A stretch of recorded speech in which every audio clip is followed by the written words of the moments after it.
Chegou a hora do quadro Entrevista. Hoje a jornalista Tânia Maria conversa com o infectologista Marcos Caseiro sobre o mosquito Aedes aegypti. Acompanhe.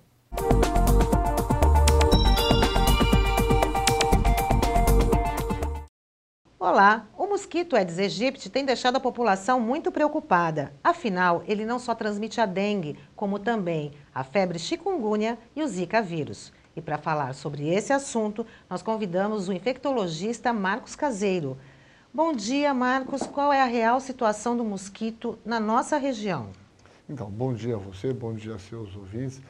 Então, na verdade, recentemente, estávamos comentando, né, o ministro da Saúde comentou que o Brasil perdeu a guerra para esse mosquito, né? A verdade, a gente podia dizer que o mundo inteiro perdeu a guerra, né? Todos os países dessa região tropical, Brasil, América Latina inteira, África, Sudeste Asiático, o norte da Austrália estão infestados por esse vetor.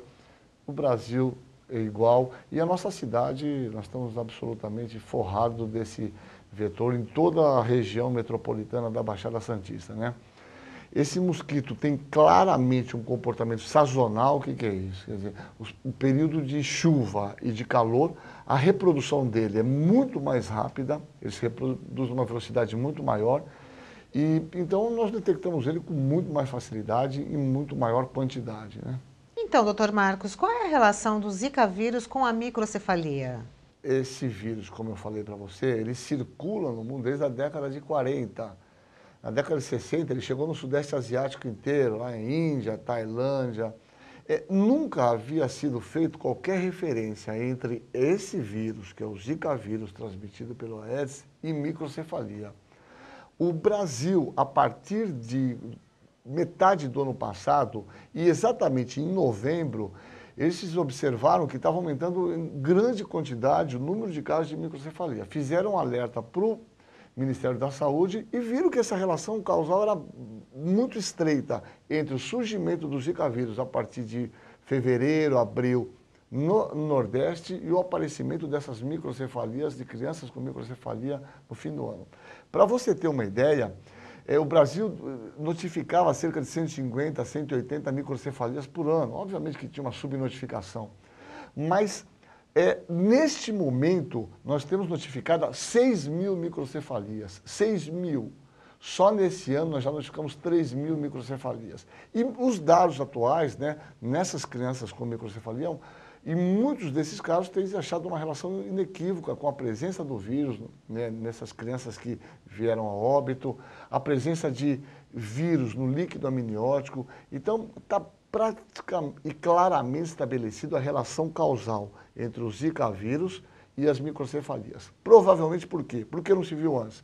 Provavelmente por alguma mutação que esse vírus sofreu e está levando a esses quadros de microcefalias. Diante dessa situação, é aconselhável para as mulheres adiar a maternidade?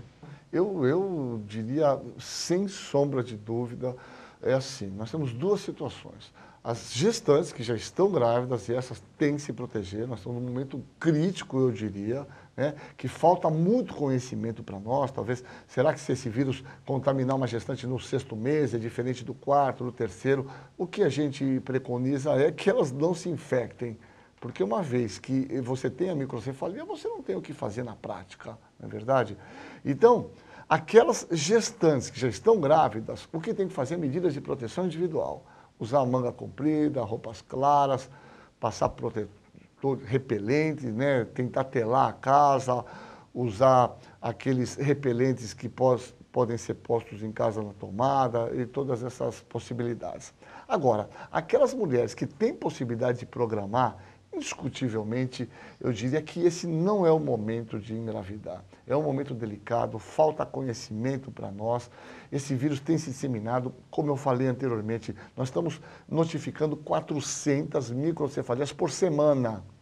Então, na verdade, quem puder protelar isso, fazer um planejamento familiar, que protele um pouco mais esse momento de engravidar, até a gente ter um maior domínio da situação.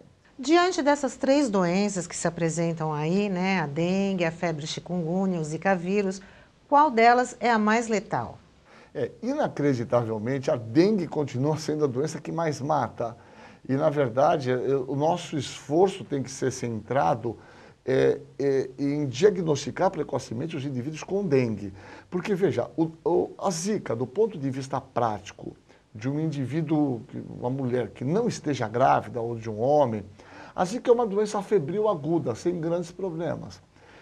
Tem sido notificado, e nós já estamos observando, um aumento de casos de doenças neurológicas pós-zika. É uma chamada doença, uma síndrome de Guillain-Barré. É uma paralisia ascendente que tem sido observado um aumento do número de casos pós-infecção por zika. Mas esse número não é muito grande. Então, a zika, do ponto de vista de mortalidade, não é tão alto.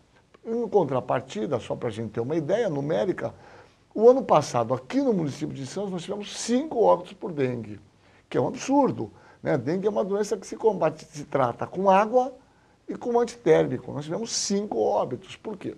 Abordagem inadequada, não abordagem oportuna, hidratação inadequada.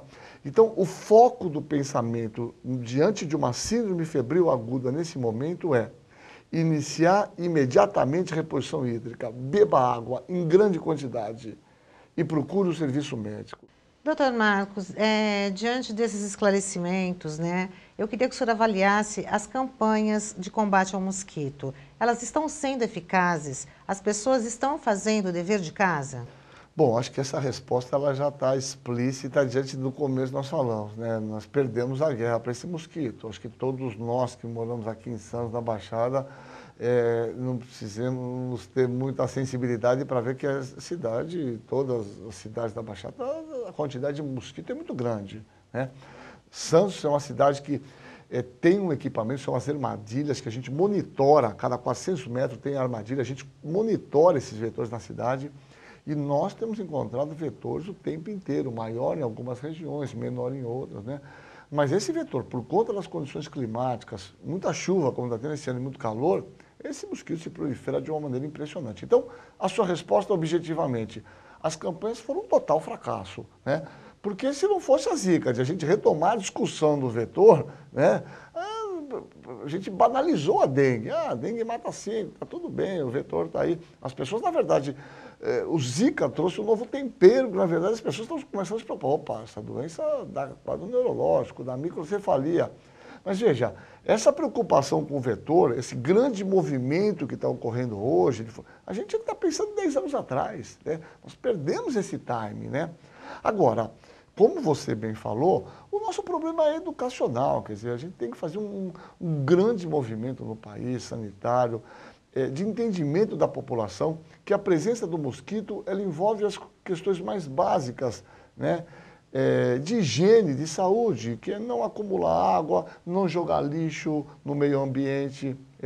Uma tampinha de Coca-Cola, de um refrigerante que você joga e enche de água, ali pode ser um criadouro. Então, os criadores artificiais são imensos. E, na verdade, o poder público tem que fazer a parte dele, mas a população tem que contribuir. Senão fica muito difícil a gente conseguir controlar esse vetor, né?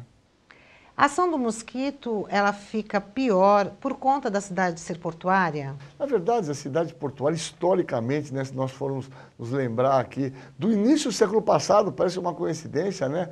Com as campanhas lá do Oswaldo Cruz e depois a construção dos canais, Saturnino de Brito. Santos era uma cidade absolutamente infestada de mosquitos, né? De malária, de febre amarela. E aquela grande campanha sanitária do Oswaldo Cruz, Saturnino de Brito, naquele momento, início de 1900, conseguiu, né, transformar o porto, que era chamado de Porto Maldito, porque as pessoas pegavam doença, numa região absolutamente habitável, com muito menos vetor. Então, é inacreditável que um século depois nós estamos discutindo as mesmas coisas, né, e com toda essa tecnologia que nós dispomos, a gente não consegue controlar um bichinho tão pequenininho, tão insignificante do ponto de vista prático, né? Então tem que haver uma mobilização coletiva, uma discussão como essa que nós estamos fazendo continuamente, para que as pessoas entendam que todos nós temos que fazer a nossa parte para controlar esse vetor, né? Então, doutor Marcos Caseiro, muito obrigada pelos seus esclarecimentos e até uma próxima oportunidade. Obrigado a você e aos seus ouvintes, é um prazer sempre estar aqui com você, tá bom? Muito obrigado.